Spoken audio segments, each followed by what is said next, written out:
સપ્તમઃ પાઠઃ સુભાષિતાની સુભાષિતો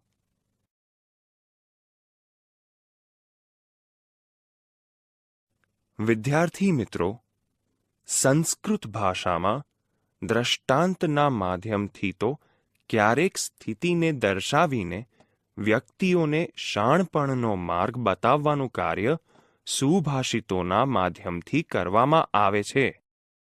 સુષ્ઠુ ભાષિતમ ઇતિ સુભાષિતમ એટલે કે જે સારી રીતે કહેવાયું છે તે સુભાષિત.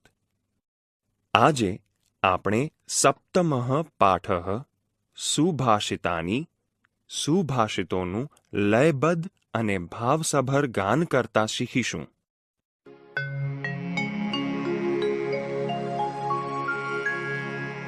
પુસ્તકેષુ હિ યા વિદ્યા પરહસ્તેષુ યદ્ધનમ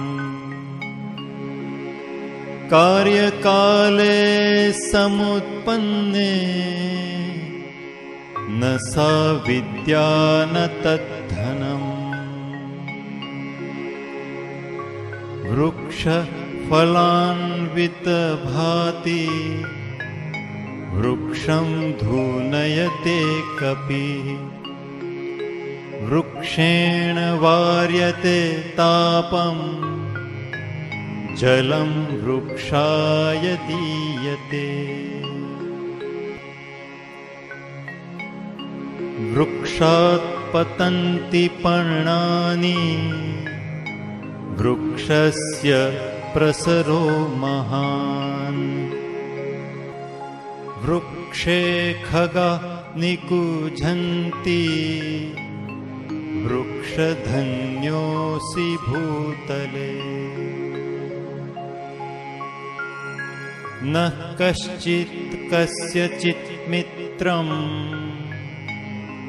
ન કશ્ચિત કસ્યચિત રિપુઃ. વ્યવહારેણ જાયન્તે મિત્રાણિ રિપવસ્તથા.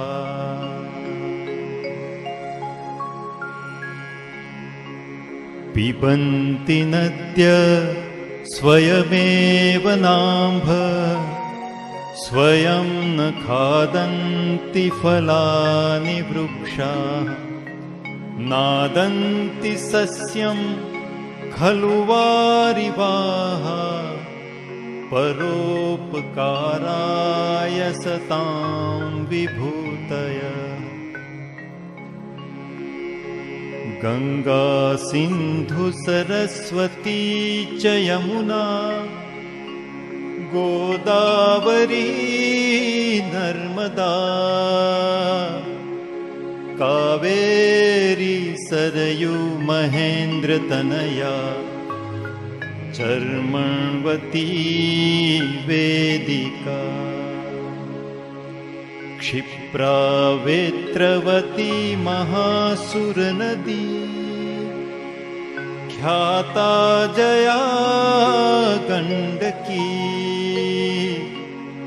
પૂર્ણા પૂર્ણજલે સમુદ્ર સહિતા કુર્વન્તુ મે મંગલમ.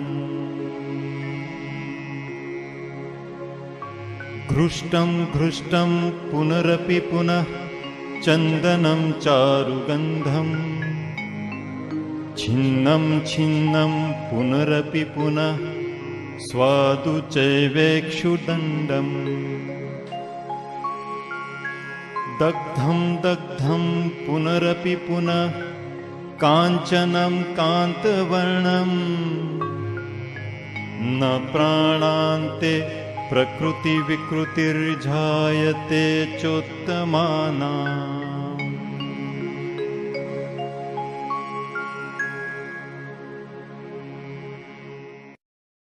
વિદ્યાર્થી મિત્રો, આપણે સપ્તમઃ પાઠઃ સુભાષિતાની સુભાષિતોના શ્લોકોનું ધ્યાનપૂર્વક શ્રવણ અને પઠન કરીશું તથા તેનો ભાવાર્થ સમજીશું.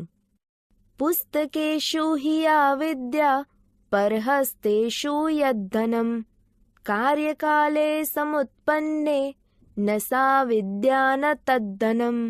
ભાવાર્થ: જે વિદ્યા પુસ્તકોમાં રહેલી છે અને જે ધન પારકાના હાથમાં રહેલું હોય છે તે વિદ્યા અને તે ધન જરૂરિયાત ઊભી થાય ત્યારે કાંઈ કામમાં આવતા નથી. સમજૂતી. વિદ્યાર્થી મિત્રો, આપણે ઘણા સારા સારા પુસ્તકો વાંચીએ છીએ, પરંતુ જો આ પુસ્તકો દ્વારા મળતો બોધ આપણે આપણા જીવનમાં ન ઉતારીએ તો તે પુસ્તક દ્વારા પ્રાપ્ત થતી વિદ્યા પુસ્તકમાં જ રહી ગઈ છે તેમ કહી શકાય. જેમની વિદ્યા પુસ્તકમાં જ રહી જાય છે તેમના વિશે આપણે ત્યાં એક કહેવત છે કે ભણ્યા પણ ગણ્યા નહીં.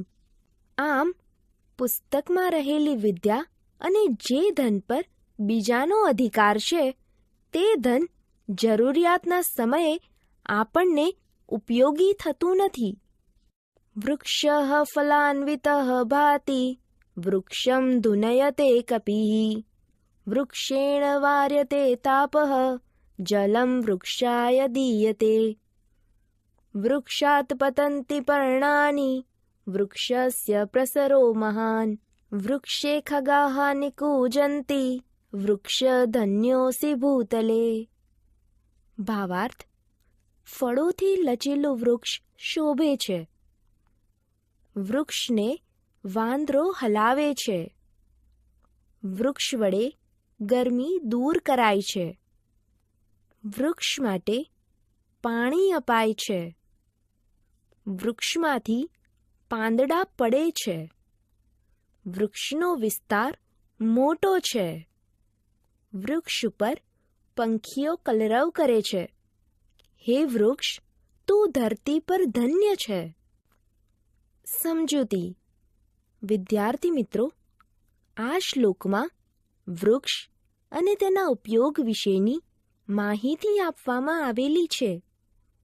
આ શ્લોકની વિશેષતા એ છે કે તેના પ્રત્યેક ચરણમાં વૃક્ષ શબ્દની તમામ વિભક્તિના એકવચનના રૂપો ક્રમશઃ આવરી લેવામાં આવ્યા છે.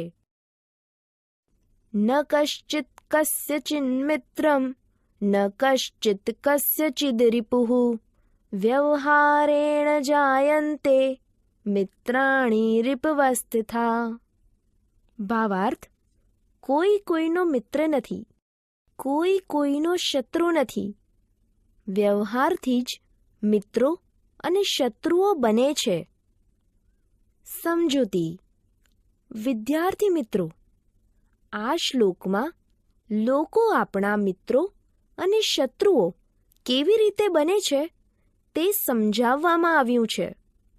ખરેખર કોઈ જન્મથી જ કોઈનો મિત્ર કે શત્રુ હોતો નથી. આપણે જે લોકોની સાથે સારો વ્યવહાર કરીએ તે લોકો આપણા મિત્રો બને છે અને જે લોકોની સાથે આપણે ખરાબ વ્યવહાર કરીએ છીએ તે લોકો આપણા શત્રુ બને છે. આમ આપણા વર્તન અને વ્યવહારથી જ લોકો આપણા મિત્રો અને શત્રુઓ બને છે. તેથી જ તો જેમનો સ્વભાવ સારો હોય છે તેમના મિત્રોની સંખ્યા પણ વધારે હોય છે. માટે આપણે હંમેશા સૌની સાથે સારો વ્યવહાર કરવો જોઈએ. પિબન્તિ નદ્યઃ સ્વયમેવ નામ્ભઃ સ્વયં ન ખાદન્તિ ફલાનિ વૃક્ષાઃ નાદન્તિ સસ્યં ખલુ વારિવાહાઃ પરોપકારાય સતાં વિભૂતયઃ. ભાવાર્થ: નદીઓ પોતે જ પોતાનું પાણી પીતી નથી. વૃક્ષો પોતે ફળો ખાતા નથી. વાદળો ખરેખર પોતે ઉગાડેલું અનાજ પોતે ખાતા નથી. સજ્જનોની સંપત્તિ પરોપકાર માટે હોય છે. સમજૂતી. વિદ્યાર્થી મિત્રો, આ શ્લોકમાં નદીઓ, વૃક્ષો, વાદળો તથા સજ્જનો દ્વારા પરોપકારનો મહિમા વર્ણવવામાં આવેલો છે. નદીઓના પાણીનો ઉપયોગ બધા કરે છે, પણ તે ક્યારેય પોતાનું પાણી પીતી નથી. વૃક્ષો પર ઉગેલા મીઠા ફળો બધા ખાય છે, પણ તે ક્યારેય પોતાના ફળો ખાતા નથી. ખેતરમાં ઉગેલું અનાજ બધા ખાય છે, પણ જે વાદળોમાંથી પાણી વરસવાને લીધે અનાજ ઉગ્યું છે, તે વાદળો ક્યારેય પોતે ઉગાડેલું અનાજ પોતે ખાતા નથી.